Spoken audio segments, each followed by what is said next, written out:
and Cathy, who's also one of the medicines optimization pharmacists, and myself, Yasmin, from the team here. So we've just got a couple of slides that we're going to just start. Oh, can I ask? Oh, fantastic that the session has been recorded, and we're just going to put up our slides. Fantastic, thank you very much, Cathy. Okay, so just a few little housekeeping things. So this session is going to be recorded. So please, can you kindly keep yourself muted during the presentations? We will be having a little bit of time, about 5 to 10 minutes after each of the sessions for any questions. So we'd really greatly appreciate that any questions be put into the chat. So what we will be doing is collating all the questions and making an FAQ. So if there are any questions that aren't able to be responded in the time of the session, then please do make sure you capture it in the chat. Can I ask, please, that all of the questions be relevant to the topics being discussed? As you'll see, it's quite a packed agenda, so we don't really have time for additional off-topic questions. But if you do have anything else, then please do use the generic inbox for this. And we will also be circulating all of the slides and the link to the recording after the session. Thank you. Okay, so this is what we've got for you today. We've got 3 topics that will be discussed. So we've got oral nutrition supplements, SGLT2s, antibiotics, and then we'll just have a closing statement. And then the next slide just highlights that as this is an element of the prescribing quality and efficiency scheme, practices do need to submit sort of the key learning points from today, and more importantly, how they will action this back at practice level. So the templates and the links for this are available on the SharePoint. We've also put it on the slide here, and we will also include it in the chat. And like I said earlier, all queries, please direct that to our generic inbox. And without further ado, I'm going to pass you on to Christine. Thank you very much.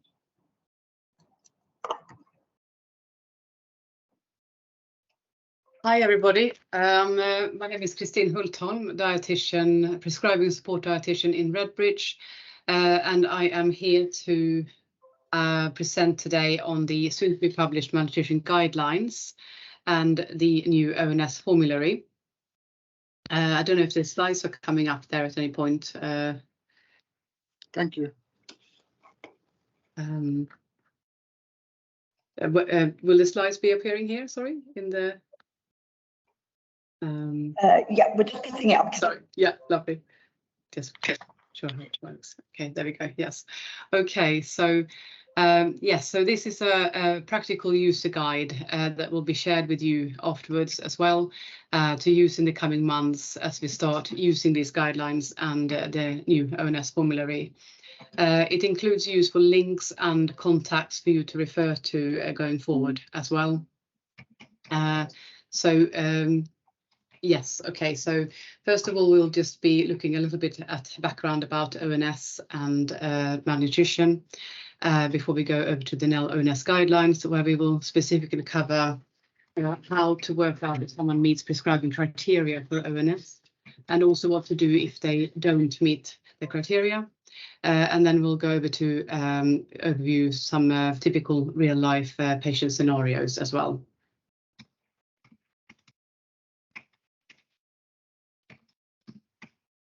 Lovely. So I just wanted to, first of all, look at some typical types of oral nutrition supplements. This slide is just more for your information afterwards, really. But there are 7 broad groups here, but there are actually roughly 20 that exist. And this has been adjusted from BAPEN. Below there is a link to that website explaining ONS and some other important consideration when prescribing these products. And if you have the next slide there. Okay, so many companies, nutrition companies, will have equivalent products within these different types, but they come at different costs to the NHS. And currently there are roughly 70 adult nutritional borderline substances, and last year in England 180 million was spent on these products, and that is constitutes 35% of the total spent on all NBS products, and this is a annually rising trend. So then if we go to the next slide. And this slide here just shows some of the thoughts around ONS, both from a patient and clinician perspective. It is often perhaps viewed a little bit as a magical solution and one size fits all. But as you will see in coming slides, you can effectively treat and prevent and manage malnutrition through the use of food. We'll come back to this slide later on in question time as well. Okay, so if we move to the next slide there, yes. Okay, and so the cost of malnutrition is 22.6 billion annually, and this continues to rise, expected to cost an extra 4 billion by 2035. Nel ICB has recently been highlighted in media as one of the highest spenders on treating malnutrition as a whole, spending over 20 million annually. And I just wanted also to point out here that 35% of care home residents have been found to be at medium or high risk of malnutrition. And this is not always identified and treated effectively. And I do remember previous data was roughly the same, 1/3 of care home patients. So it seems to be a consistent issue. So why do we have an ONS formulary? You can see here that the Nel ICB ONS costs are high and rising, and expected to rise by 13.9% this year compared with last. And yet a huge percentage of ONS prescriptions are deemed appropriate. And we would stand to save roughly 4.5 million in Nel ICB if ONS were appropriately prescribed.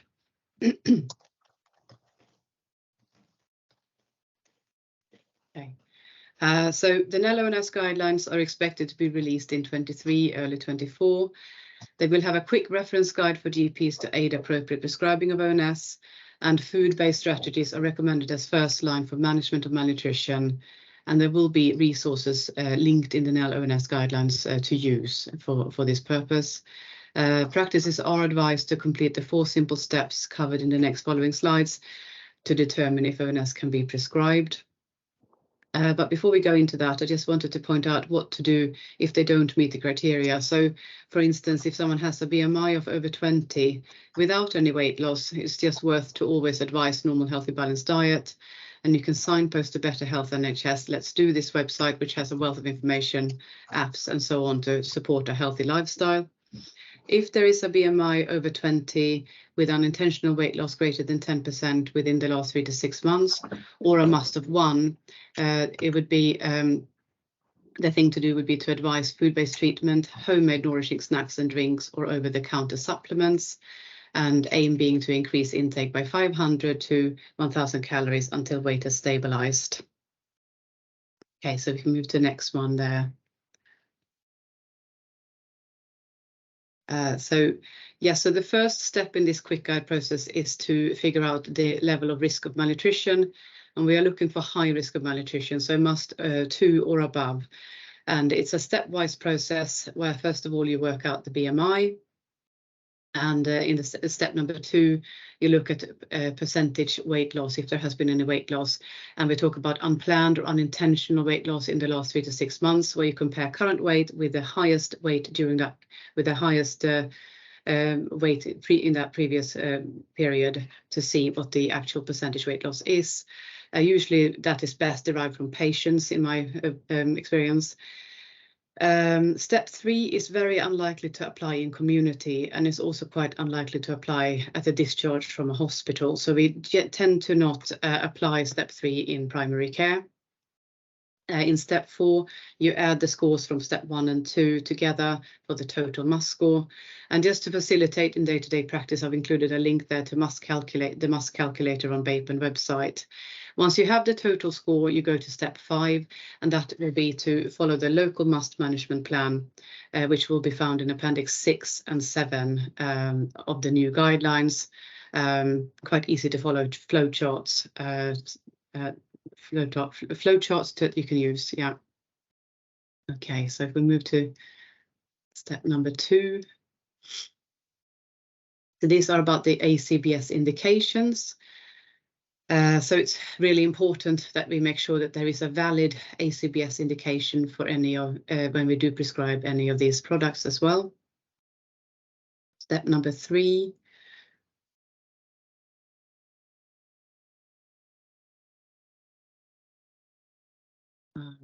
Not coming through here yet. Okay, yeah, so here we have the next step is step 3, which is food-based treatment. It's the first line before we even consider ONS, and it needs to be trialed for 1 month, including homemade nourishing snacks and drinks or over-the-counter supplements such as Complan or Meritine. And I've just summarized here really what to do in medium risk and high risk, and how you would achieve an increase of 500 calories or 1000 calories, and also just hints on what to do if there's a particularly small appetite, and a fortified milk recipe that we often advise as a baseline just to optimize people's nutrition. The NEL website will have resources with examples of nourishing ingredients, snacks and fluids as well that you can hand out to patients. Okay, so moving on to step 4, final step in the quick guide process. Oh yeah, sorry, I forgot to say that I just wanted to show also this table here with useful ingredients in fortification. Most of the ingredients there on the left hand side are nutrient dense ingredients. And the one at the bottom, oil, butter and cream, are high calories, so not nutrient dense, but can be not necessarily nutrient dense, but can still be very useful in patients who have lost a lot of weight.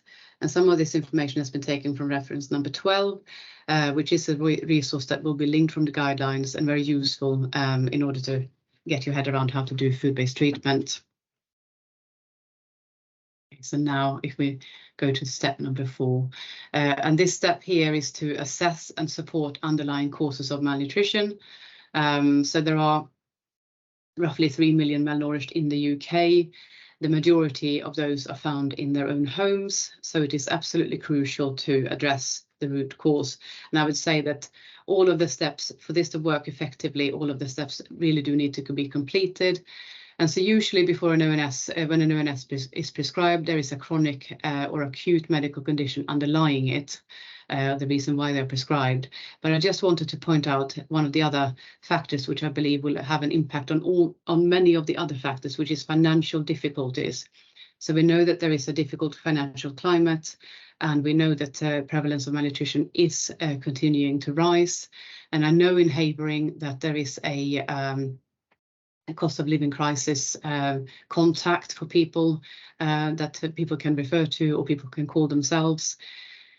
And just so please liaise with local authorities in your own areas to see what might be available to help people with this, and also refer to social services as appropriate. And also if there is if there are social prescribers in your areas, then please liaise with them to see if they can help address some of these issues, because if those are not really addressed, I don't think you can effectively expect to revert the trend for that patient necessarily. Okay, so if we move to the next slide.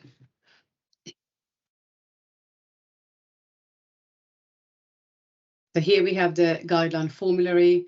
This will be found in Appendix 1 of the guidelines, just after step 1 to 4 that we've just gone through. So there are 3 categories. The first is your powder ONS. They are high in calories and high in protein, and they are made by mixing them with full fat milk. The second line are your ready-made milkshake style ONS. And they are considered if there is a contraindication to using powder ONS. The third line is your compact ONS, which will be considered where patients are likely to struggle with the volume of the previous 2 categories. And these products that you see here are essentially the little compact 125 ml bottles combined in one big bottle, and it would be advised to be split into 4 shots throughout the day. This slide comes with a number of notes attached to it you can look at afterwards, and it refers to section 3.5 of the guidelines that has the contraindications to powder ONS. So it is important to refer to the contraindications before you make a prescription. And the products here are the most nutritionally beneficial and cost-effective products, and so are subject to change depending on costs, etc. So then if we move to the next part of the presentation. So we're looking at different scenarios, and you will see as we go through that there is generally a very similar process for all of them, but with slightly different guidance perhaps attached. So patients discharged from hospital, are they on ONS? If appropriate, you can swap to formulary product. So again, it's important to apply the 4-step process. And if they meet criteria, then you would advise food-based treatment 1 month and address any underlying cause. If that is not effective, then you would issue a formulary 28-day acute prescription, never added to repeats. Review and refer to must management chart in Appendix 6 for further guidance. If the must is 3 or above or 2 with either a very low BMI or pressure source, then you can refer to dietitians unless already done. Hospital dietitians are to adopt a new discharge letter for clearer guidance and goals in relation to their ONS prescriptions.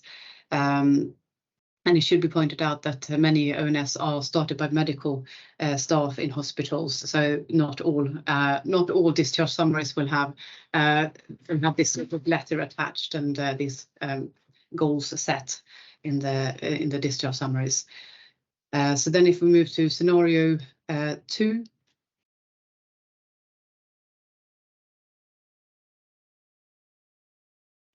These are patients seen in GP clinics by GPs or practice nurses, etc.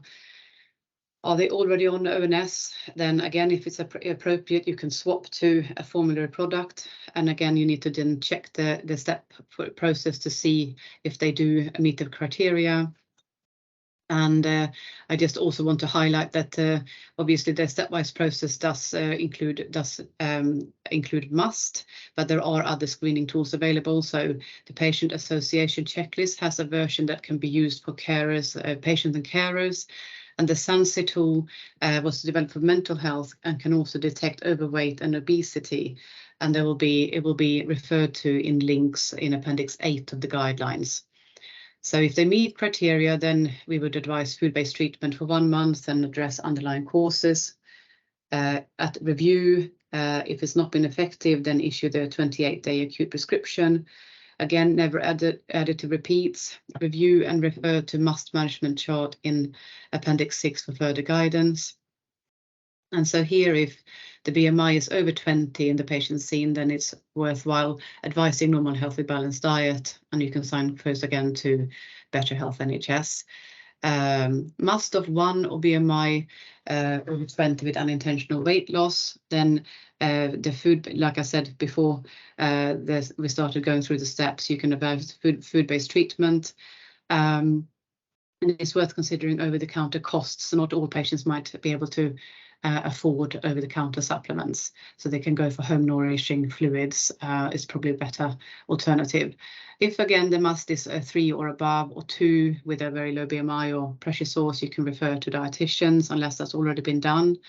And strongly advisable to consider 6 monthly to yearly EMIS or System 1 searches to help monitor ONS prescribing.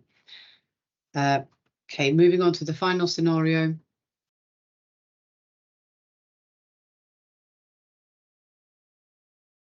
So patients seen in care homes, is it a new patient or an existing patient that you already know? Has that patient been discharged recently from hospital? Are they on an ONS prescription? So again, do the stepwise process, and usually in care homes there will be must scores done, obviously on a monthly basis, sometimes more frequently, but they might not always be correct. So that's worth bearing in mind. It is really useful to check the admission weight and the overall weight trend in care home settings. Are they known to dietitian or SALT? Are there any medications impacting on intake that need review? So sedating medications, or could there be a medication causing nausea, etc.? Again, strongly consider doing 6 monthly to yearly EMIS or System 1 searches. If the BMI is over 20, please stop ONS. Stop any red-rated ONS. in Appendix 3 of the guidelines, there will be a RAG-rated ONS swapping table, if you like, and in primary care only the green-rated product should be prescribed. You can swap to formula products if appropriate. If the BMI is less than 20 and there are concerns or uncertainty, you can contact dietitians.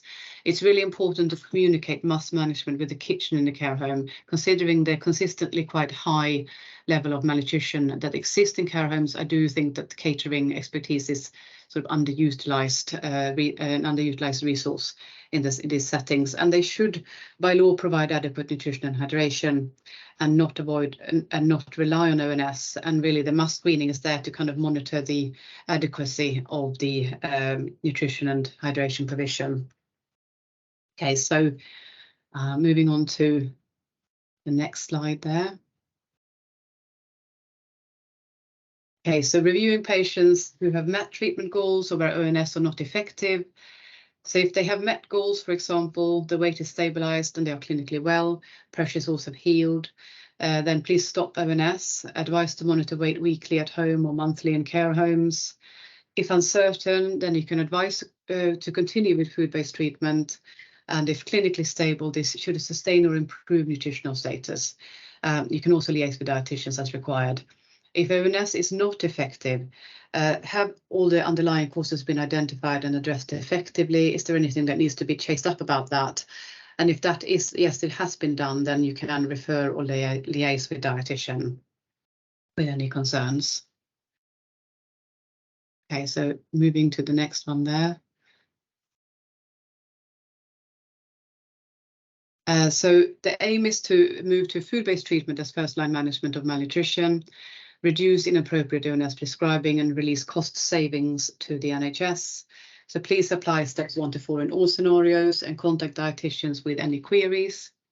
You can please apply the NEL ONS formulary once it's released and review your ONS prescribing. So advisable to do targeted EMIS searches of community and care homes to identify patients that have been on ONS for over 6 months where there is a need to review ongoing need. Ensure that your practice clinicians are familiar with local community dietetic services, and it could be a very good idea to form local networks between the PCN dietitians and local community dietitians, PCN pharmacists, etc., and form little working groups to help do this in a strategic way. Please, when they are released, please give us feedback, jot some bullet points down in an email, and also not just on the guidelines, but the supporting sort of resources. So the EMIS templates, System 1 templates, GP pop-up messages, and diet sheet resources as well, so that we can collect feedback for next review. Okay, so if we show the next slide there briefly. So here are the contacts for the different areas, generic email addresses, and so please in the subject bar put prescribing support query, and if it is patient related, please include the NHS number so we can find them on our systems and see if we know them from the past, etc. Before we can so that we can help more appropriately. Okay, so moving on to the next slide.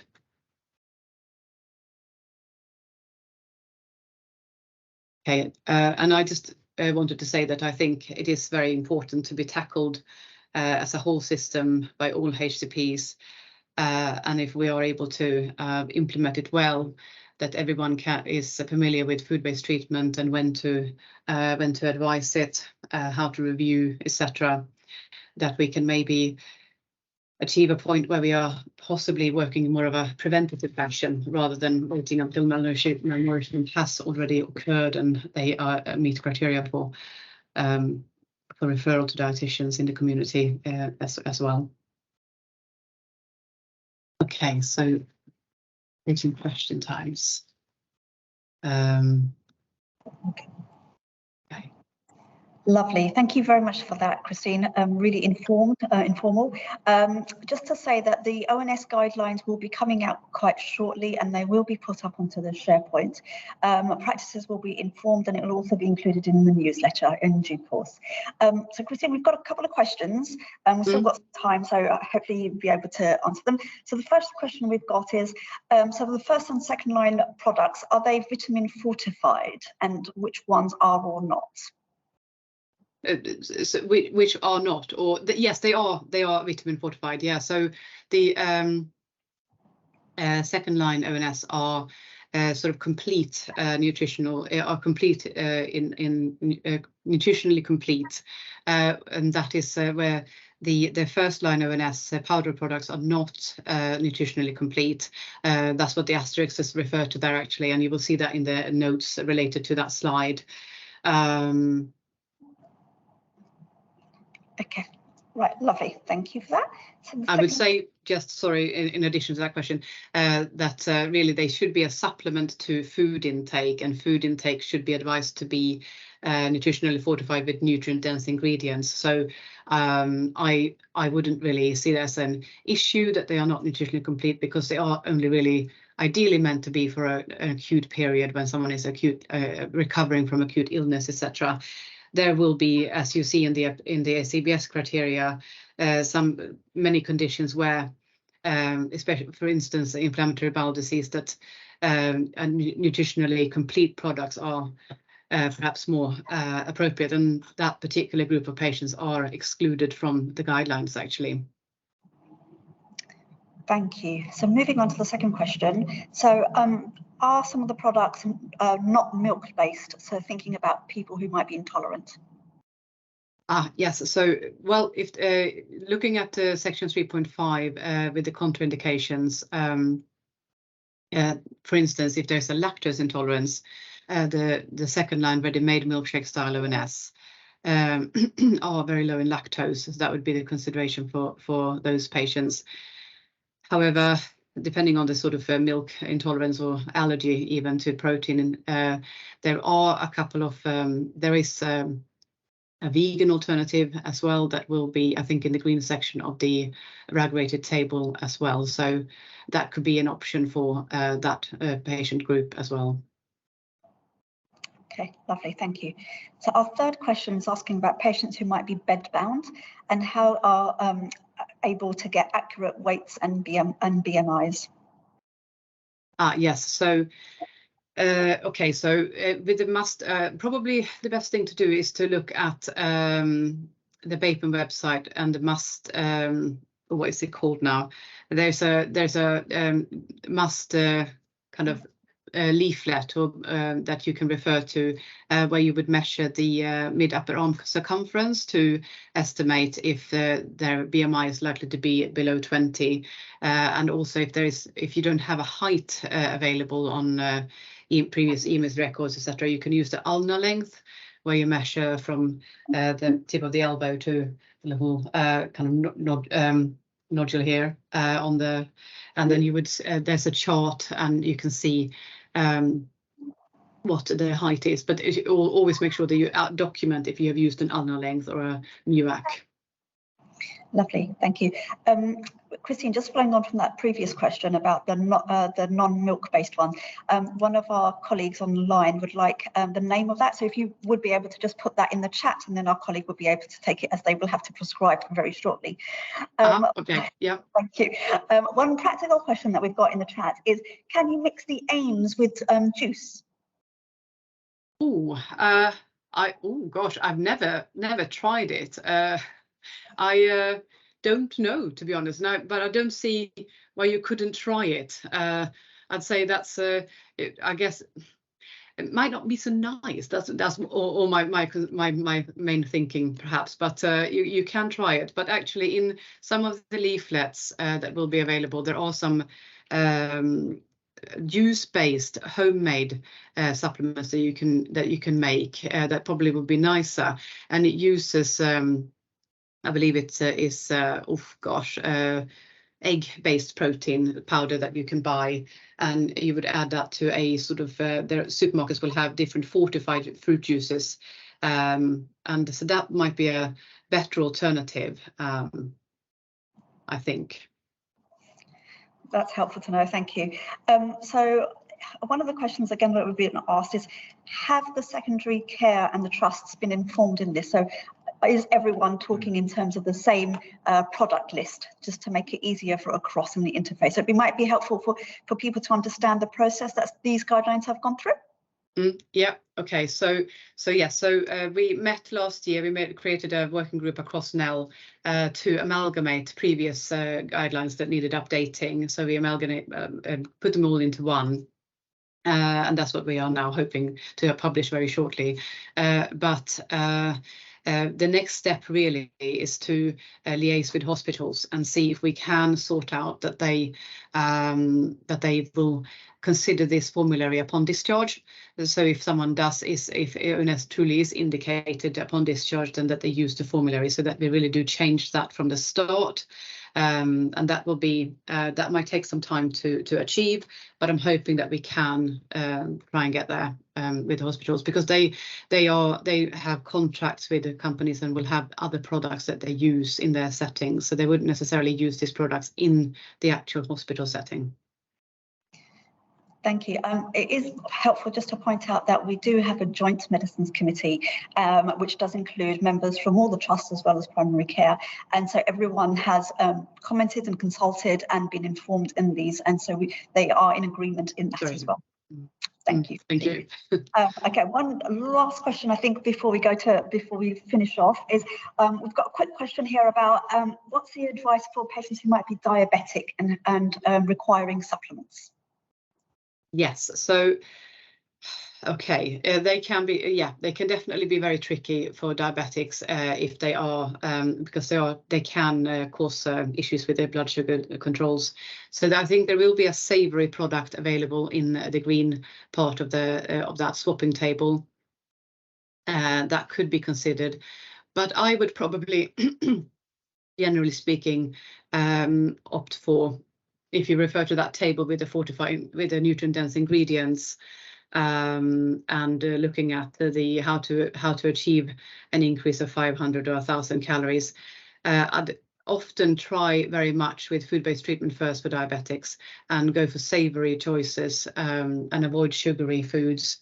So going down that route, and also supermarket soups fortified with some of those ingredients, you can actually quite easily exceed the calorie content of the particular supplement that I think will be in the green rated part of the table, both calorifically but also protein wise it will be higher.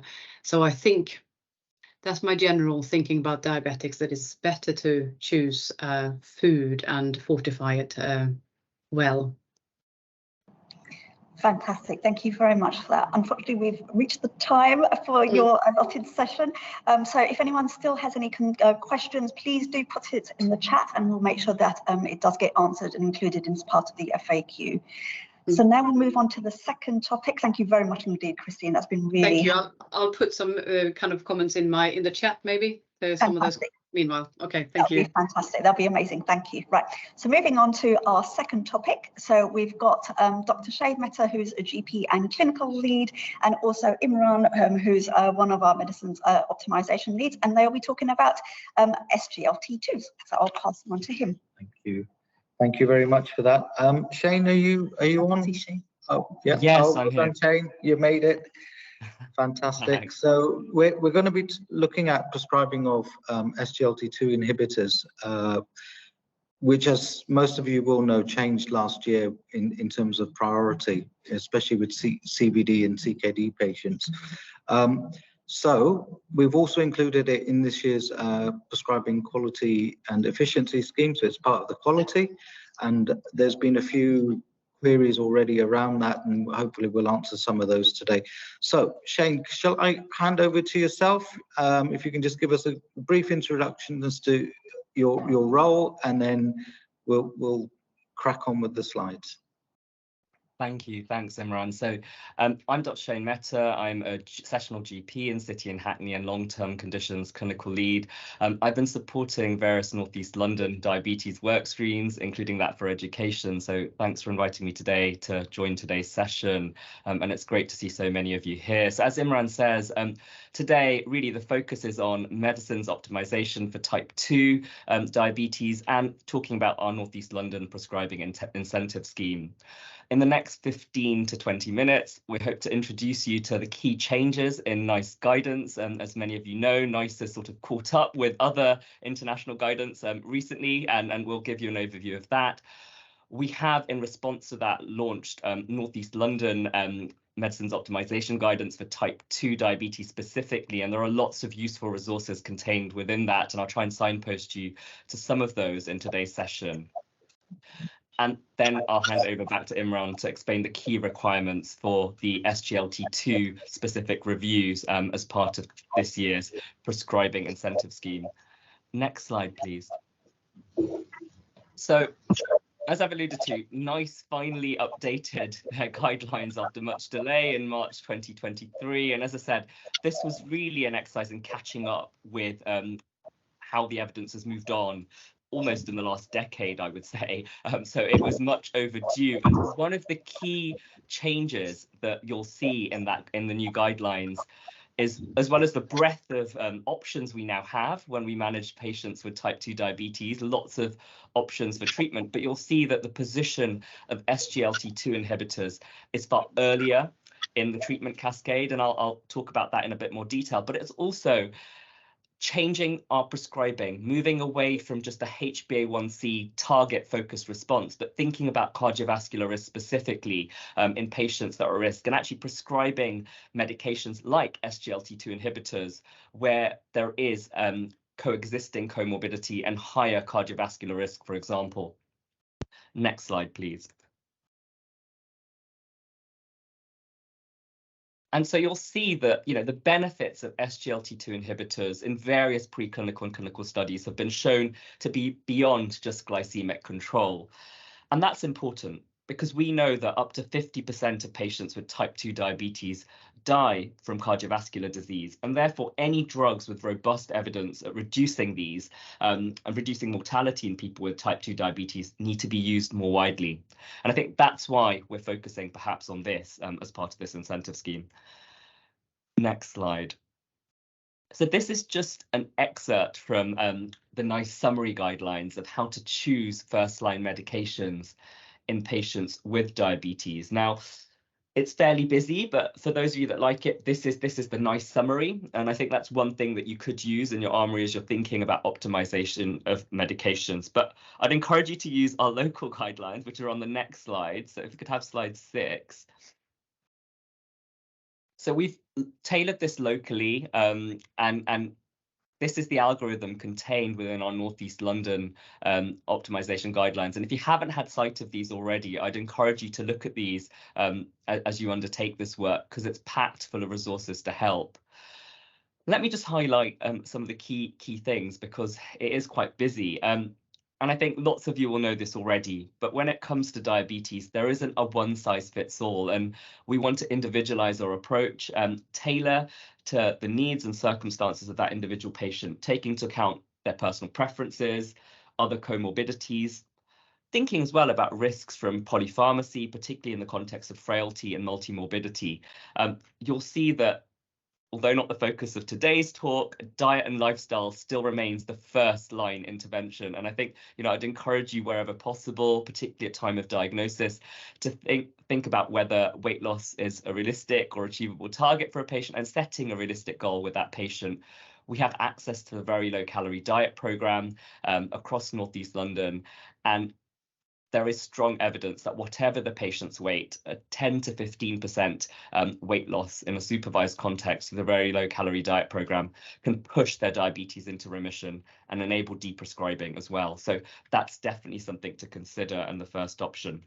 But I guess we're here to talk about some of the medical options and the medication options. So again, just to highlight some of the changes that you'll see, Metformin still remains first line largely, but where metformin is not tolerated, and in the context of cardiovascular risk or high risk of cardiovascular disease, we want to consider SGLT2 inhibitors, either prescribed concurrently or considered very soon after starting metformin.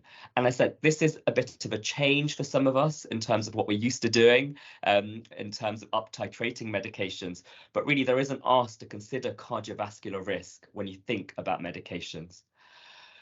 So when we're thinking about first line treatments, in patients with established cardiovascular disease, so those who have perhaps a diagnosis of angina, known myocardial infarction, this is new. You know, we want to, what NICE specifically says is offer an SGLT2 with proven cardiovascular benefit, and it's dual treatment, so not just going for metformin alone, adding in the SGLT2 relatively early on.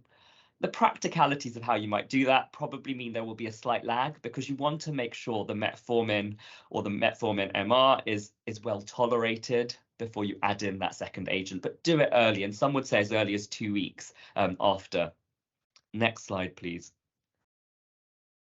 Now, for patients that are at high risk of CVD, so those with a Q risk over 10% and aged over 40, for example, what NICE specifically say is consider an SGLT2 with proven cardiovascular benefit alongside metformin. And so the difference here is actually really individualize this, taking into account the risks of that individual patient. And it's worth noting that, you know, we know that particularly as in Northeast London, some of our patients are diagnosed with diabetes earlier and earlier in life. The total lifetime cardiovascular risk is perhaps far higher than perhaps even Q risk might predict. So it's worth bearing that in mind and really individualizing this and thinking of an SGLT2 inhibitor early on in that treatment cascade. Next slide, please. So really the ask here is that, you know, at every diabetes review annually, rethink cardiovascular risk. Have things changed for this patient? Has something new happened that means that they are at higher risk, and perhaps may warrant, as a result, up titrating the oral medications sooner? Next slide. So as I said, the Northeast London Medicines Optimization Guidance is packed full of information to help you in terms of thinking about prescribing medication and the options, as well as dosing for various stages of CKD, as well as hepatic impairment. This is just an excerpt from the guidance. So you will have, I won't go through this in detail, but it does give you an idea of what dose to start at for the various stages. So we hope that will help. Next slide. There are some important considerations, particularly when we think about initiating SGLT2s, because there are some important contraindications. Of course, you know, as many of you will be aware, this is not appropriate for prescribing for type 1 diabetes at the extremes of age, and also thinking about sort of in patients of childbearing age or during pregnancy, we would not want to initiate this. But there are various cautions and risk factors that we need to consider, particularly for DKA, and those are listed here, but this is a helpful checklist that's contained within the Medicines Optimization Guidelines. Lots of people often ask, you know, what are the monitoring requirements when patients are on these drugs or initiated on these drugs? And, you know, the good news is that broadly speaking, there isn't lots of sort of additional requirements that are needed. We'd recommend some use and ease fairly recently before initiation, but there's no need, unlike for ACE inhibitors or ARBs, to repeat the use and ease soon after initiation. This should, of course, be individualized in the context of patients who may be on other drugs and diuretics or at increased risk of electrolyte imbalance. You may want to consider sort of changing that monitoring frequency, but for the broad brush, it's not necessary to follow up with use and ease after initiation. There is a really helpful checklist contained within the guidelines just to try and help as an aid memoir, because there are some important risks we need to counsel patients about. And I think, yes, common things are there is a risk of genital or urinary tract infections, and I think it's worth counseling patients about these. But we also need to focus on the rarer but quite significant risks for for a small group of patients, and it's important patients are aware of what to do should symptoms or signs of those conditions arise. And those two things are diabetic ketoacidosis, a small risk. We know it's less than 1 in 1,000 patients, but it's really important that patients know what to do in the advent of any illness, and to look out for signs of DKA so they can seek help at the earliest opportunity. The second significant condition to mention is the risk of Fournier's gangrene. And again, small risk, but it's really, really important. And there is a CQC and MHRA alert around this. So it's really important that you document that you have counselled the patient about the risk of Fournier's gangrene. And if there is swelling in the genitalia, then of course they should seek urgent help as well, because there is that small risk of necrotizing fasciitis as well. The other thing just to highlight from the checklist is that the way these drugs work, in some patients, there is a risk of hypovolemia, and if patients are on other antihypertensives, you may need to keep a closer eye on their blood pressure, and if there are signs of hypotension, titrate other medications accordingly. So next slide. I think I've touched on this already, but for some of you, this may seem new. When we think of ketoacidosis, normally we think of really high blood sugars.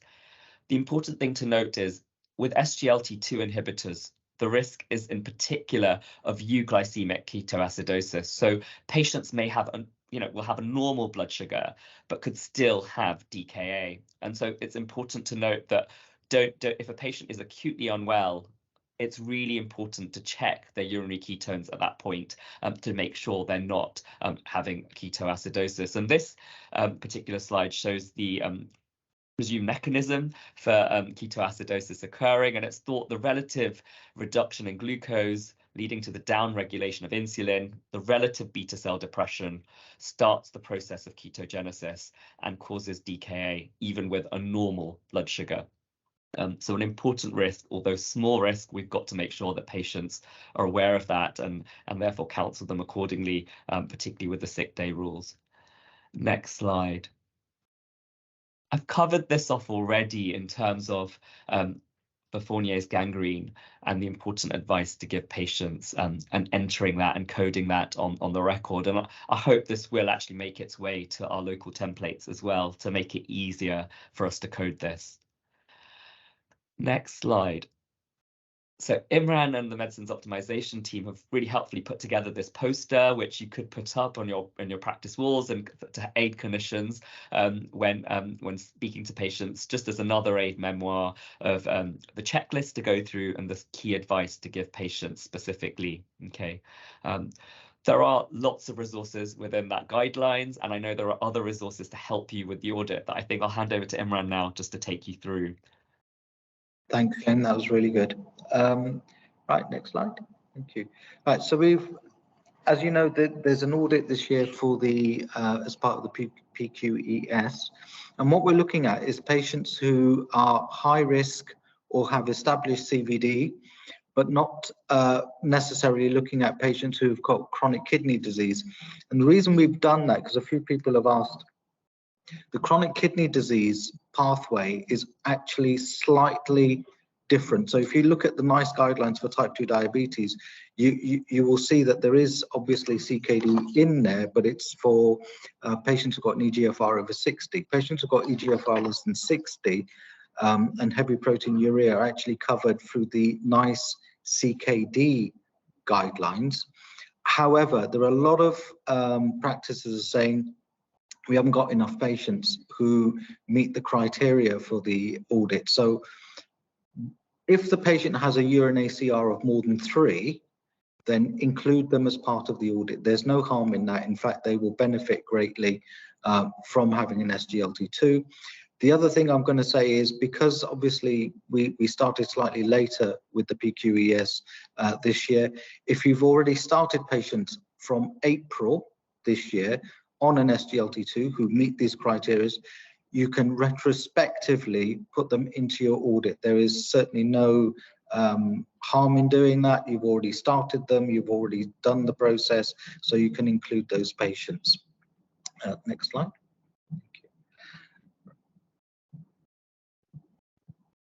So in terms of established CVD, I know Dr. Mehta's already mentioned this, but people who have got peripheral artery disease, angina, myocardial infarction, stroke, TIA, these would be coded as your CVD patients, and they should be offered an SGLT2. Those who are, now this is the important bit, who's at high risk? Because I've been asked a few times by people, what constitutes high risk? Well, hypertension, smokers, a strong family history of ischemic heart disease, patients with hyperlipidemia, FH patients, sedentary lifestyle, overweight, obesity, and if they've got a Q risk of more than 10%, all of these factors contribute to a high risk of CVD, so they can be considered for an SGLT2. So what we said as part of the review was, to try and reduce some of the workload, is we've all got to see our patients at least, in my practice, I see them at least 6 monthly. I usually see them a lot more than that, being in East London. But at that stage, we should be looking, how are they on an SGLT2 inhibitor? Should they be on an SGLT2 inhibitor? Is there any reason why they can't be on an SGLT2 inhibitor? So do it as part of your ongoing type 2 management, and hopefully that should reduce some of that workload. The completed template, so we've done a template for you, should be done by the end of March. We've put 5 p.m. But yeah, by the end of March is absolutely fine. That's the requirement for payment for the review. It's a review more than an audit, and that's the template. A lot of the template is pre-populated, so hopefully it'll save a lot of typing, and that should save time. But the important thing is the learning. Which patient did you put onto an SGLT2 and why did you do it? And which patient did you not put onto an SGLT2? And there may be a very valid reason for not putting them on an SGLT2. So the audit isn't just about putting patients on and recording it, but it's also when you haven't put somebody on during review, and what was the reason, because that's just as important in terms of learning and getting to grips with the SGLT2 inhibitors. Next slide, thank you. And all of this, of course, is available on SharePoint. So just some of the questions that we've been asked already that have come through. One of them was, well, it's SGLT2s on the North East London guideline says it's contraindicated for a patient over 85, but your search didn't include over 85s. That's absolutely fine. If you are reviewing that patient, when you do and you put them into the audit, you can say, I did not feel it was clinically appropriate because they were over 85. That's absolutely fine. You're reviewing them, you're making a clinical decision. They are all licensed for type 2. For this project, is there any one particular SGLT2? Well, if you look at the NICE guidelines, and if you look at our local guideline, it says very particularly SGLT2s with a proven cardiovascular benefit. So the ones that have been proven to have a cardiovascular benefit are going to be EMPA through empagliflozin, through EMPA-REG. Then you've got dapagliflozin. I think there's some good evidence for CANA as well. Ertagliflozin, no. That's the one gliflozin that did not produce any cardiovascular benefit. They didn't produce any harm, but there was certainly no benefit from it. So EMPA and DAPA are usually the ones, and canagliflozin, that are being prescribed. Another question was, our data collection says an EGFR, if you exclude patients with an EGFR of less than 60, but what about the patient who's got an EGFR of more than 60 but has a urine ACR of more than 3? Well, if you haven't got enough patients, then yes, include that patient, because it's very important that they are considered for an SGLT2. And that's where the overlap with the NICE CKD guideline comes in. And just to be advised that the NICE CKD guideline is going to need to be updated because of new licensing, and our local guideline will also be updated in terms of new GLP, GIPs that are coming on track as well. Next slide. So here's some links to our resources, like the templates, like the North East London diabetes guideline, the excuse me, the patient information leaflets, all of that is on there. So just click on these and it will take you to the SharePoint, so you can save that. We've got some case studies to help you along, which we'll see how many we can get through because we've only got about 5 or 6 minutes. But here we see a patient who is 42 years old, BMI female, BMI of 31, hypertensive, HbA1c 64 and 66, asymptomatic, strong history of type 2 in the family. Father had a heart attack at 65 and a stroke at 77. Mother's got blood pressure, angina, and is on insulin. The Q risk is 11.6%. Now, they haven't got CKD. They've probably got a bit of fatty liver there with that ALT. Doesn't smoke, doesn't drink alcohol. Blood pressure is reasonably well controlled. Because of time, this is an ideal patient really where we should be considering adding an SGLT2. Is there any anybody who would just put in the chat if you think we shouldn't be adding an SGLT2? But you can see here this would be an ideal person because we want to reduce that cardiovascular risk. Next slide. And that's that new diagnosis. So you'd want to start off with metformin. You do want to do a UACR, obviously, because they're a newly diagnosed. So what I would be doing is I'd be starting off the metformin. I'd give it a couple of weeks, possibly 4 weeks, but 2 weeks at least. And then I would add in an SGLT2 inhibitor. And I would inform the patient at diagnosis that we are actually going to use 2 different medications and explain why they're having 2 different medicines. So you explain one is more for the diabetes, one is for the diabetes also, but that it will help protect because they've got a strong family history and they're at high risk of a cardiovascular event. Next slide. Right, again, 66 years old, BMI 32, type 2. And again, you can see that there is a high risk of cardiovascular disease. The key thing I want you to get from here is, number one, they're on glimepiride. So if you add in an SGLT2 inhibitor, potentially you need to be mindful of hypoglycemic episodes. They're on indapamide as well, so you're looking at potential hypovolemia risk. But it wouldn't stop me prescribing it. I may need to taper down the glimepiride. But also, they want to start a keto diet with intermittent fasting. Now, if you remember the euglycemic ketoacidosis, the reason that's important in this situation is very simple. If people who are on a keto diet or go through fasting where you get reduced calorie intake or they get dehydrated, that increases your risk of ketoacidosis. So if they want to go on a keto diet, it may not be necessarily appropriate to start an SGLT2 inhibitor if they want to try it through diet. Now, if you say to them, well, look, I think you need to have an SGLT2 inhibitor, it will be, these are the benefits for it, but you need to avoid a keto diet, then, and the patient says, well, actually, okay, fair enough, I'll go with that because there is potentially some weight loss with the SGLT2, then that's appropriate as well. But this slide highlights having that conversation with the patient and making the most appropriate clinical choice based on that lifestyle, what they want to do, and what medicines they're already on. Next slide, and I'm going to wrap up very quickly because we've got a few questions as well. This is a curveball for you all.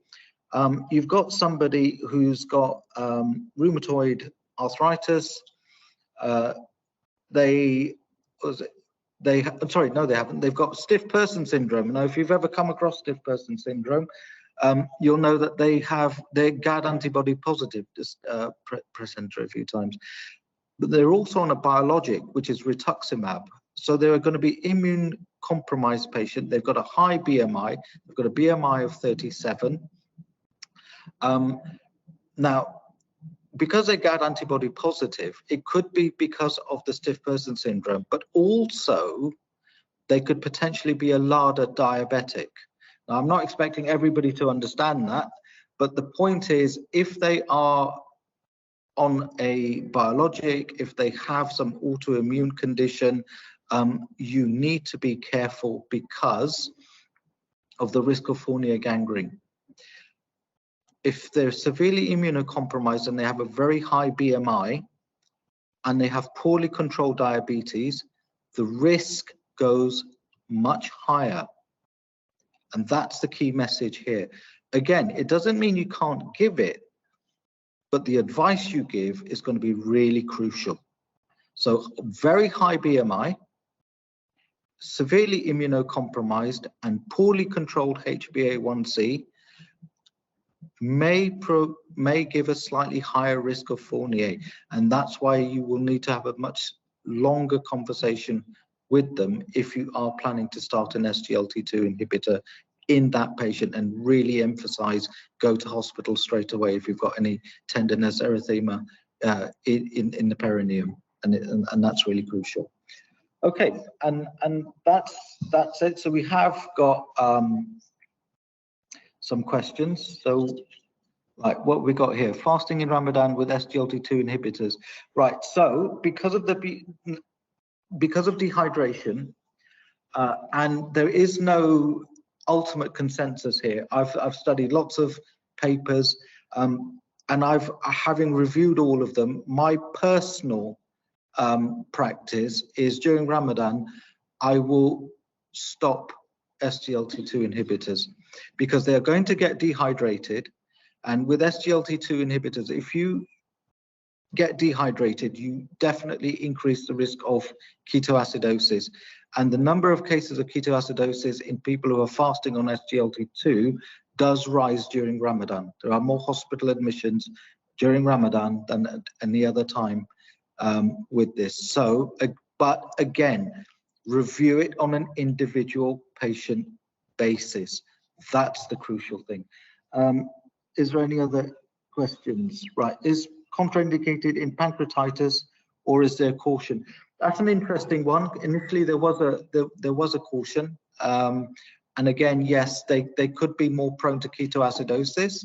So I wouldn't say it's necessarily a complete no-no, but you know, it depends on their history of how severe their pancreatitis. Is it chronic pancreatitis? Did they have one acute episode of pancreatitis?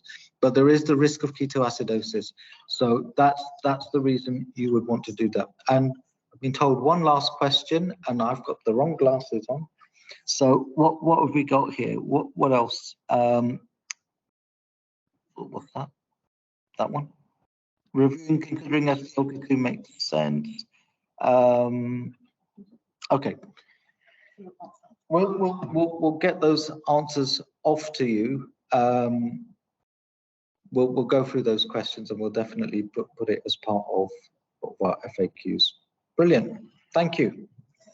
Brilliant. Thank you so much, both of you. That's been really interesting, and I'm sure everyone's found that really helpful. I am conscious that we've got quite a few questions in there, so we'll make, I don't know if Shane or Imran is able to help answer some of them, and if not, we will definitely collate them in the FAQ and make sure that you guys have availability of that. So now we move on to our third and final topic, and this is about antimicrobial prescribing. And so we've got Manisha, who's one of the antimicrobial pharmacists, and also Bobby Sandhu, who's our lead pharmacist here and a member of the AMRSG for the ICB. So I will hand you over. Thank you very much. Hi everyone. Yeah, thanks for the introduction, Yaz. So I'm just going to provide a bit of context around this. So as you'll know, one of the indicators that we have in this year's pharmacy quality and efficiency scheme is incentivizing the shortest effective course of amoxicillin 500 milligram capsules. So as you'll know, antibiotics are the most widely prescribed antimicrobial agents in primary care. And the more we use antibiotics, the less effective they become against their target organisms. So there's increasing research now out there that increasingly demonstrates that short courses of antibiotics are as effective as longer courses in treating patients with uncomplicated infections. Increased exposure to antibiotics from increased course length gives microbes an increased opportunity to develop resistance, and reflecting this evidence, NICE guidance for common infections routinely recommends the shortest effective course of treatment for antibiotics.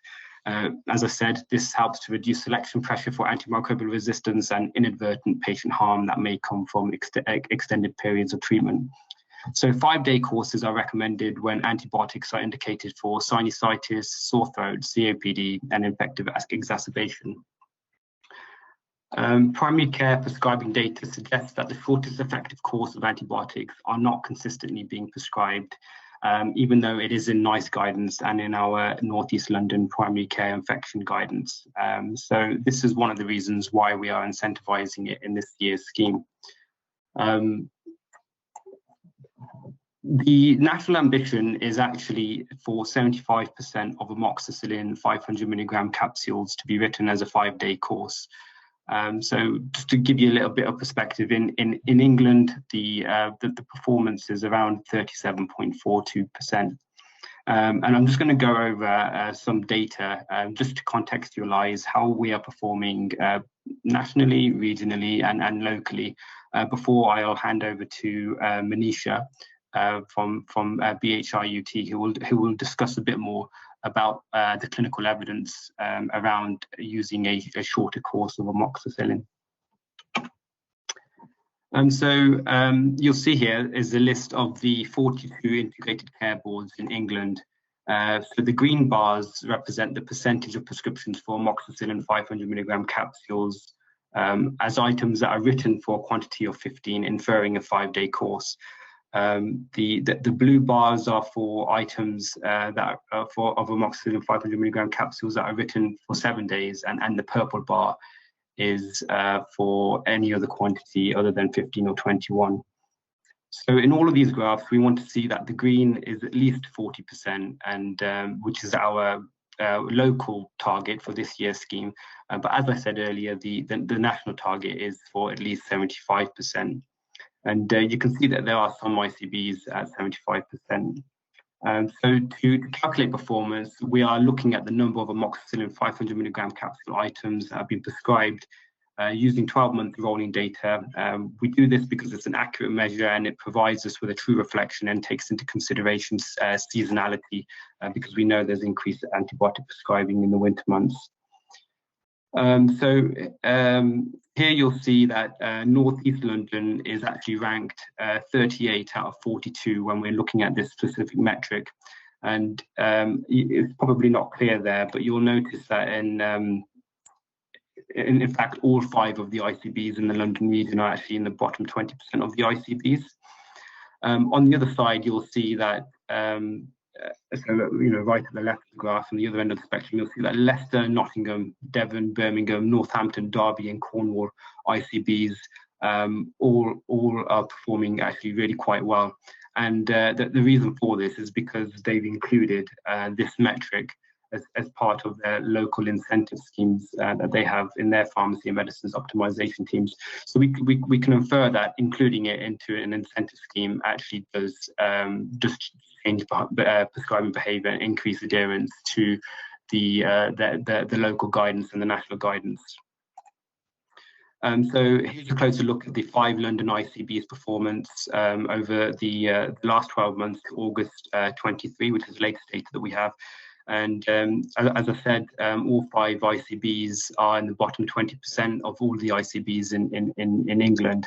But you'll note here that North West London ICB is performing better than the others. And the reason for this is because early on in the year when they launched their scheme in around April time, they had included this metric as part of their local incentive scheme in North West London. So we do know it works both nationally and locally.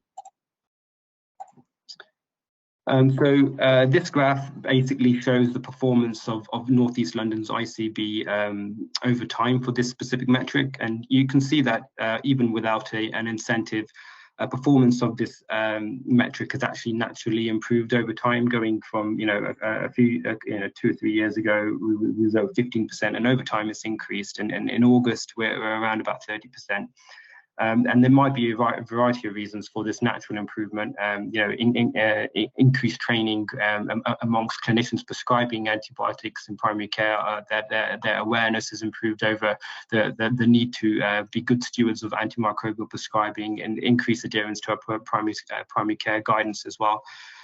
So the data that we have now is only up until August 23, and we launched the pharmacy quality and efficiency scheme in September, when this incentive for this specific metric was also launched.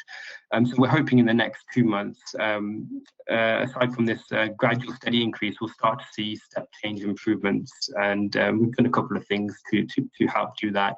And help you guys, and one of those things is we're looking to publish an optimize RX message at the point of prescribing, so that when it comes up as another reminder for prescribers to consider changing and adhering to the 5-day prescribing guidance wherever it's indicated in our local infection guidelines. And this graph here is representative of the number of well, each line on this graph is representative of a GP practice in North East London, and it's simply just to highlight in August 23 what the range of performance was for each GP practice across North East London. And you'll see there's a wide range with some practices having really good performance around 75%, and then on the other end of the spectrum you can see that other practices have are more closer to like a 0% performance. So this is just simply to demonstrate that there's a wide range of performance for GP practices across North East London. And I know it's a bit difficult to see here, but we can see here that data is sort of tabulated in a graph, and I've stratified it actually for each borough. And you'll note actually in City and Hackney, GP practices are outliers. So in City and Hackney, they're the only borough in North East London with the majority of their GP practices prescribing above 40%, and above 40%, and are one of only 2 boroughs with a GP practice prescribing over at least 75%. So City and Hackney leading the way there.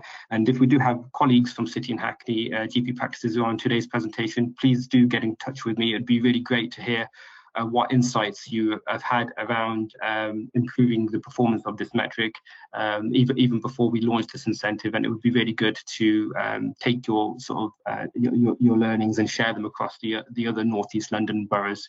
Yeah, I think that's all the data that I have. And if you do have any questions around the data, please do put them in the chat, and I'll try and get back to them. But this was just to provide you with a bit of context with how we're performing with respect to this metric. And I'll now hand over to Manisha, who will talk to you a bit around the clinical evidence around using shorter courses of antibiotics. Hi everyone, good afternoon. My name is Manisha. I'm the antibiotic pharmacist at Barking Havering Hospital. I'm really pleased to say that we've got Dr. Lacey, consultant microbiologist, who's kindly joined the meeting from Spain. So welcome, Dr. Lacey. So I'm just going to talk for about 5-6 minutes, and then if you've got any questions, Dr. Lacey's here. As you know, the World Health Organization has declared antimicrobial resistance as one of the top 10 global public health threats facing humanity. So the NHS long-term plan is for primary care. Around 3/4 of all our UK prescriptions are issued in the community. And the UK government has set a target that by 2024, antibiotic use in the community has to be reduced by 25% from the baseline of 2013. Now, we've done a lot of work here in secondary care, and we had similar targets where we had to reduce broad spectrum antibiotics and the total consumption. Although we have not, we're still outliers of using high antibiotics, but we have made a significant difference. And the main game changer was around changing our duration and course length from 7 to 5 days for some of the common infections. And the way we changed it was we changed the drug chart, and that kind of forces the chart would have 5-day course on it, and that would force the clinician to review the prescription at the end of 5 days. Next slide, please.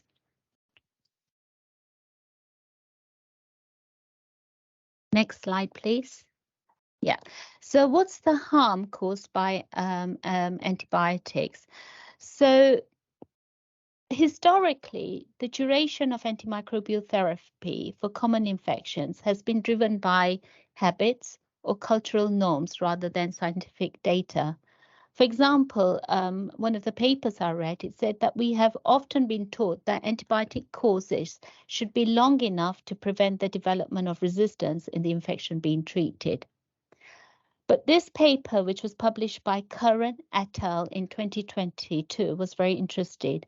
And he looked at 71 randomized controlled trials where he looked at the duration of treatment for various infections, including respiratory tract, urinary tract, and around 23,000 patients. And he looked at the evaluation for antibiotic-associated harm. And the conclusion on this paper was that each day of antibiotic therapy was associated with 4% increase of patients' experience adverse effects and 3% of resistance. So when we say adverse reaction, it could be water diarrhea, for example, C. diff, stomach upset, nausea, vomiting, cramps, kidney damage, and the risk of tender rupture. Next slide, please.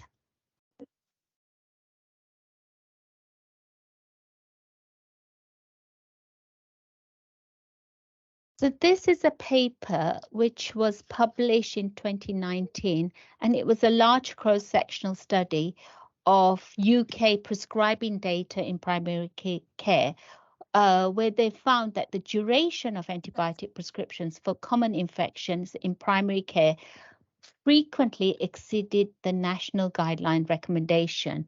So here they looked at 13 indication combined, and there was about 1.3 million days beyond the duration recommended by guidelines. And mainly this was associated in respiratory condition. Next slide, please. So why do clinicians prescribers antibiotic course longer than guide recommendation? One of the things which came in the chat box is the industrials, they usually do 7-day pack, and this is the problem we're having in secondary care. There isn't any national 5-day pack available. But it could be lack of awareness, it could be skepticism of specific guideline recommendation, or concerns of treatment failure. Next slide, please. So what is the evidence? Now, Spellberg, I think he's a Canadian person who's done a lot of work around better. And he's looked at 45 randomized controlled trials and compared short versus long treatment for CAP, chronic bronchitis, sinusitis, and intra-abdominal infections. And what his conclusions have been, and this is well recognized nationally, that there's no difference in clinical cure rate when compared to long courses. Next slide, please. So this is, I was asked to talk about amoxicillin. So this is what the national NICE guidelines recommend around using amoxicillin for acute cough, COPD, community acquired pneumonia. I'm not going to go through each of the trials, but most of the recommendation is from 5 to 7 days, depending on what you're treating. Thank you. Next slide, please. So in summary, for most infections commonly found in primary care, shorter courses often have comparable outcomes to longer courses. They've been associated with less adverse drug events. Shorter courses of antibiotics have been associated with less bacterial resistance to antimicrobials. And I think giving longer courses, often patients, if they've got some leftover antibiotics, then they will inappropriately self-treat them, or in future give it, to others. So I think we must overcome this inertia and tradition and change practice when there's compelling evidence becomes available. Thank you. Any questions? And I've got Dr. Lacey who might want to make a comment.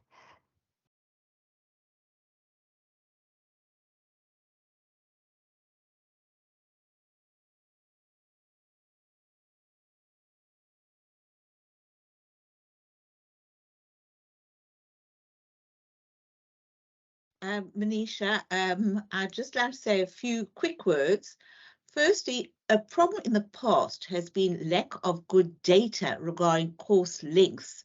Other urinary tract infections, for a long time, a lot of infections were not studied with regard to course length. And I think there's now excellent data coming out that shorter course lengths are better, and really we should be using them as much as possible.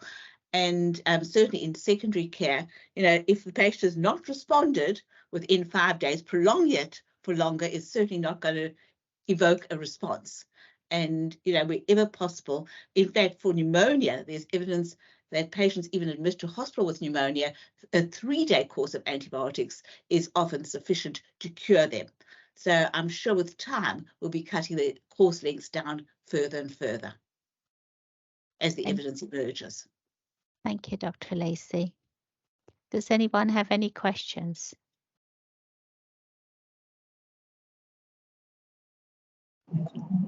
Oh, hi, we've got a couple of questions in the chat. So the first one is on superinfection. So is there an increased risk with shorter courses? I'll take that, and most definitely not. If anything, there's an increased risk of superinfection with long courses, because what you create is then organisms which are antibiotic resistant. The longer the bacteria are exposed to antibiotics, the more likely they are to become resistant and of themselves then cause superinfection. So definitely not. Thank you very much. That's really helpful. I'm just having a look to see if there have been other questions.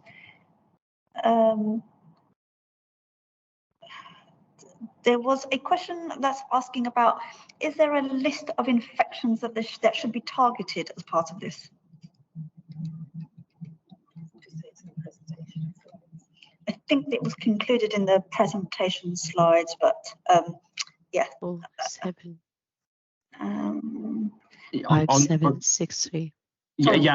On that, I think what we're asking in our primary care Northeast London primary care infection guidance, wherever we're indicating that a 5-day course should be prescribed, I think that's what we're incentivizing adherence towards.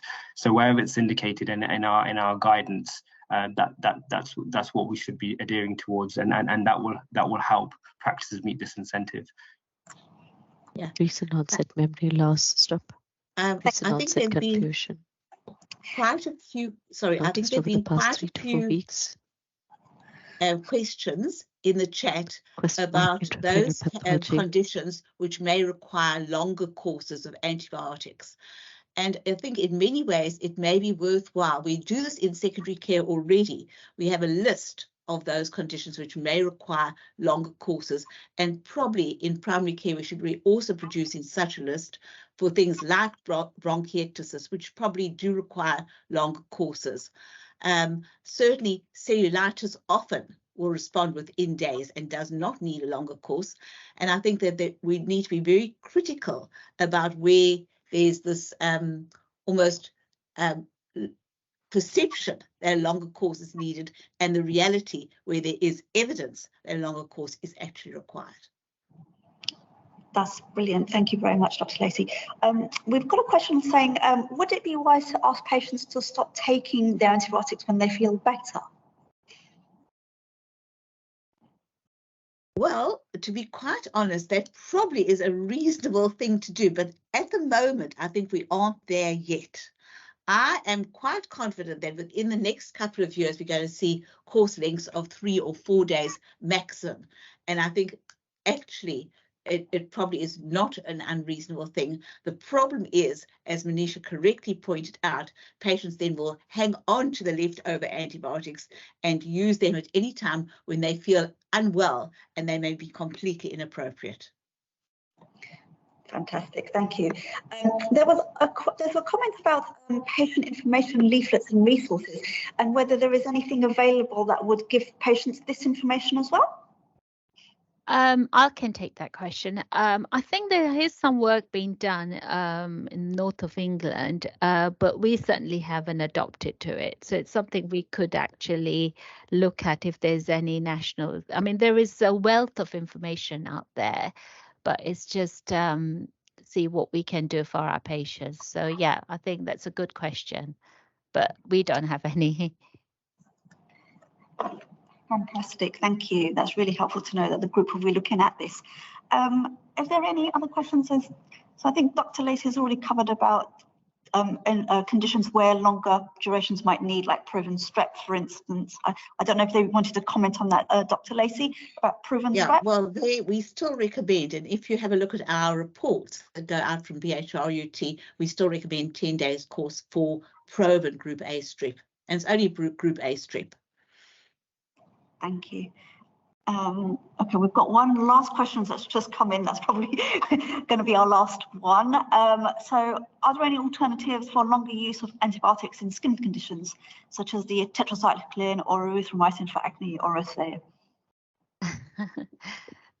I'm not aware. I mean, it's not something we routinely get involved in, but I think it's the dermatologist who do a lot of prescribing around that, and we certainly don't have guidelines on that. Okay. And I think there isn't much alternative at the moment to those uses, and it does create resistance. I mean, that's been clearly shown that with those long course they create resistance. There's nothing, unique about them. Okay, brilliant. Thanks ever so much. So I guess we're going to have to bring this session to a close. We've got 1 minute left. So all that's left to say is thank you to all attendees, and a very big thank you to our excellent speakers today. So just a reminder that we'll be circulating the slides and the recording of this session post-meeting, and practices will receive this in due course. So all that's left is to draw this to a close. Thanks for joining us, and we hope that you enjoyed the rest of your afternoon. Thank you. Thank you.